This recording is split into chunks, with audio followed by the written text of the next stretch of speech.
Hey guys, I'm the Seaman35 and I'm back with another video. I know that E3 kinda sorta ended, in the sense that, you know, we have conferences, but E3 is technically still going. We're still getting some gameplay footage and all that other stuff. So I figured I'd just wait it out, and I'm kind of busy for the rest of this week, so I'm gonna do the E3 videos, sometime this weekend, or at least I'm gonna record them sometime this weekend. I'll probably just upload it the day after I'm finished editing it. With that said, I'm doing two parts. I'm doing the first part's just gonna be on conferences that I personally don't really give a shit about. You know, because I watched all the conferences. You know, I'm gonna do EA, Ubisoft, Bethesda, you know, the ones that don't really matter as much as the big three. I'm gonna do the big three in their own thing, video, as well as some extra announcements I'll do in that first part just to get them out of the way. However, one announcement that I want to tackle now, since it technically wasn't at E3, or at least not in the traditional way, not to mention it has some other news to go along with it. I'll talk about it a little bit more in the E3 video, but I figure I might as well just make a video about it. Kingdom Hearts. For the first thing, Kingdom Hearts 3 has a new trailer. I'll talk about it more again during the E3 video, but holy fuck, that was a good trailer. Admittedly, it is all stuff we've kind of seen before.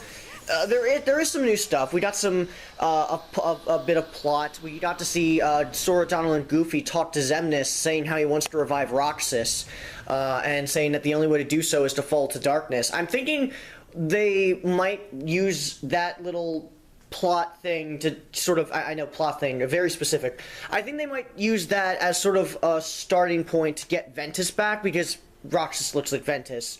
It's actually a kind of a neat detail. I'm not sure where it's going to go, but hey, it's something cool. And Maleficent talks about the black box from Chi back cover. You know, that movie that everyone gives a shit about.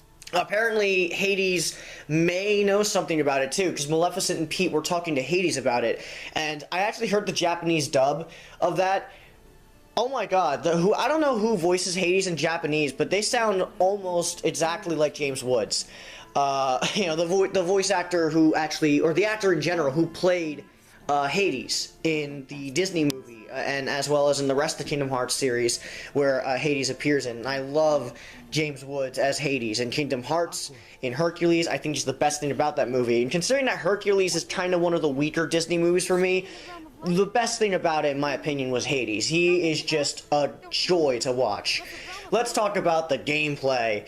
Simply put, it looks a lot like 0.2. That isn't a bad thing, considering the fact that 0.2 was essentially the Kingdom Hearts 3 demo, and my thoughts on 0.2 were largely pretty damn positive. We also get some new drive forms, and I will admit, I'm split on how the drive forms are done. On one hand, they look really fucking cool, and I love the way the combos are made. I love how there's going to be like a Kingdom Hearts 2 styled limit form. You know how limit form brought some of the abilities from KH1 back? Well, I think they're going to do that again, but this time for Kingdom Hearts 2. And limit form might actually return too, because you know, I saw some KH2 combos I clearly recognize, and it was in this new drive form called Second Form. It also had some of Kingdom Hearts 1's elements, like it had Ars Arcanum and Sonic Rave, and you know, it had some of the animations, and I was just like, damn, like, what is this form gonna be? I'm still not entirely sure on how drive forms are gonna work, but I have an idea. They also are activated with situation commands, and I'm wondering if it's gonna be kind of like a style change, kind of like how you know, the Spellweaver style worked, and kind of how like Mickey style change had, you know, kind of like how that works with the situation command. You press triangle and then you switch to Spellweaver, and then you did a bunch of new combos. I will admit that I am a bit split on that. I don't know if there's going to be like a cost to it, or if they're going to bring back the form abilities because of that. I'm wondering if it's just going to be, oh no, they're just style changes and that's all they are. I kind of hope, what I think they should do is they should bring back form abilities, like, you know, abilities that, you know, Sora gains throughout the adventure. Like, for example, maybe like guard form gives him like a more powerful guard or something like that, or maybe gives him like a dodge roll. I don't know. Something like how Kingdom Hearts 2, where if you level up a form long enough, you can get it. I think if they did that, that would kind of set aside my worries. I just kind of don't want them to just be style changes. I want them to be more intuitive, more important than that. Because that's the thing with drive forms. They were made important because you got some really good abilities from them, and they also had a cost. I'm wondering if Sora isn't also, because I don't see Sora using Hercules or Goofy or Donald to use their his newfound drive form. So I'm wondering if he's just not going to be using partners for drive forms this time. And that aspect I actually like. I think it actually emphasizes how strong Sora is going to be in this game, and that's pretty cool. And I like that they're changing it up from Kingdom Hearts 2 because it's different and it's neat, and I like that. I just hope they keep the form abilities and the level up system from that, because I would like it because, you know, I like the form abilities. I think they're really, really cool. As for the rest of the gameplay, it all looks great. I like how guard form changes up Thundaga. I'm sure they're going to do the same thing for others. We got to see some new shot locks, and we got to see the Rock Titan again, like we saw it like 3 times now. But at the very least this time around, they actually have rain effects. They have a whole section that leads into the boss fight. It looks really cool. We get to see some more flow motion action. We get to see some combos with flow motion and how they're not overpowered this time. So, yay.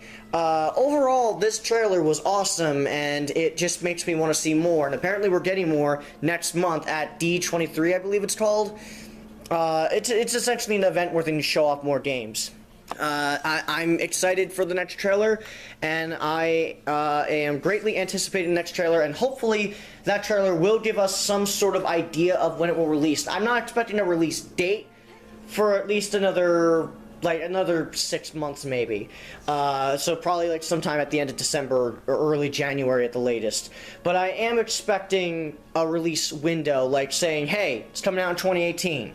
And that's all we get. You know, that's all we get. Just like 2018, or like summer 2018, or fall 2018, or maybe early 2019, just to piss us off even further. As for the next bit of good news, Kingdom Hearts 1.5 and 2.5 have finally been fucking patched again. It took them like what, like 3.5 months to patch it again. Thankfully, the patch is actually pretty substantial. It also apparently got DLC, all of which I downloaded, however, there are some bad sides to the patch, and I'll talk about those in a minute, but let's get to the good stuff first. First off, Final Xemnas is actually fucking fixed. Yeah, I know, it's been broken for so long, it honestly caught me off guard when I had to time everything, because it's just like, wait, so I usually I just use the limit. I had to kind of force myself to remember, oh no, I don't have to do that anymore. That's not as viable of a strategy as, you know, because the game mechanic actually works this time. I forgot that you don't have to use limits anymore to keep yourself invincible. So it's just like, awesome. You know, but yeah, it was finally, Final Xemnas works. Where was this? Also, another thing, they fixed some other minor bugs, they fixed some crashes with boss fights, they fixed the 60 frames per second on Sephiroth! Where was that?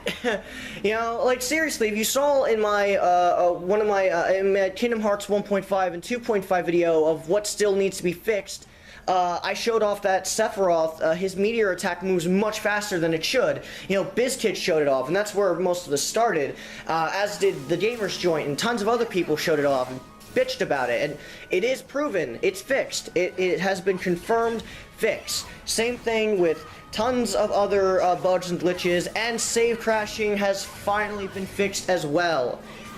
Thank motherfucking God. Hallelujah to the fucking world. Seriously, that is probably the biggest thing. They fixed most of the biggest issues.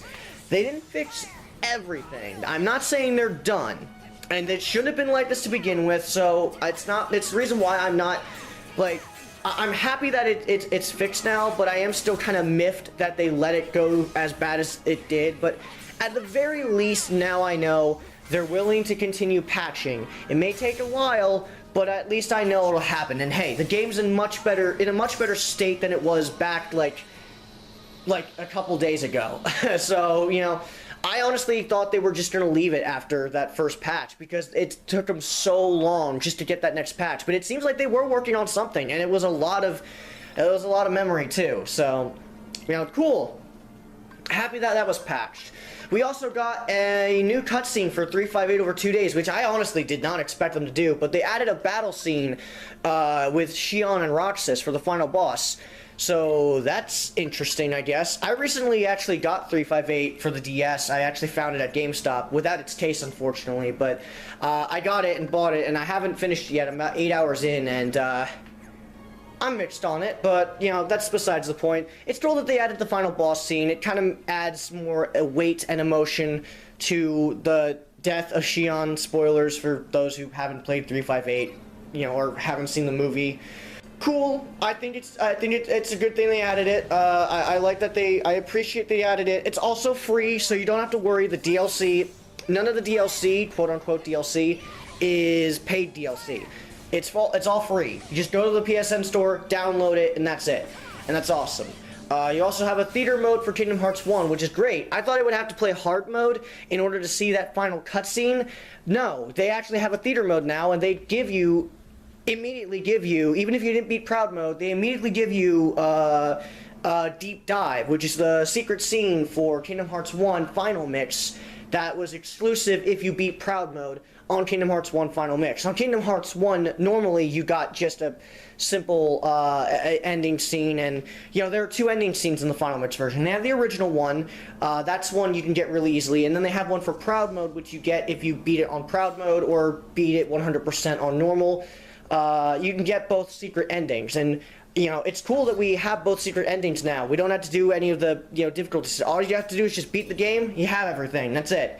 Unfortunately, once again, not everything has been fixed, and there are some problems that actually came from the patch, which... oh boy. Okay, so thankfully the problems aren't that big so far. I'm not sure how greatly it'll impact the game in the near future, but I know for a fact that the patches were clearly not play tested because these problems are pretty obvious. Thankfully, none of them are terrible. First off, Marluxia usually goes to the center of the arena to do these. In his battle in Kingdom Hearts 2, he goes to the center of the ring, he spins around his scythe, and he sort of pokes it into the ground, and these 3 black holes come up, which do damage. Or maybe they're not black holes, but they're something that can hurt you. Because of the patch, he doesn't actually stay at the center. He sort of kind of stays out of the center sometimes, and it's weird. His teleportation for some bosses is also a bit more erratic, which speedrunners have noticed, so clearly the patch did something to screw up the game. I don't know what happened. I don't know if they'll fix it. I'm pretty sure, you know, if we bitch about it loud enough, they'll fix it. I mean, this patch pretty much proves it, that they'll fix it if it's bad enough. Thankfully, the bosses are still beatable. I played against Final Xemnas, and I still had I still use the same strats I usually do. Granted, I suck at the game, so maybe I'm not the best one to test this shit, but I played against Final Xemnas, and I didn't really have too much trouble. I played against Data Marluxia, and I did notice some problems, but thankfully he is still beatable, at least on standard mode. I'm not sure how bad it is for, like, level 1 crit or normal crit. I'm sure speedrunners can get used to it. It would be nice if they patched it, though, so, you know, we'll see how big of a problem it becomes down the line. That's really, like, the only 2 major issues that people have really heard about. I haven't heard anything else. I've read some of the patch notes on one of the speedrunners. It's not Bizkit this time, someone else. As for problems that haven't been fixed, well, sound issues are still in the game. There are still some minor issues with the 60 frames per second that haven't been fixed, and there are some things like duct flare, which is still broken because of the 60 frames per second. I'm going to assume. I wouldn't be surprised. I wouldn't put it past the developers. Kingdom Hearts 1.5 and 2.5 with the PS4 was patched. Awesome. It should have been like that to begin with, but hey, at least they did something, and that was nice of them to do. I'll get to work on that E3 video at some point. And that's all for me. I'm the C-Man235 signing out, and goodbye.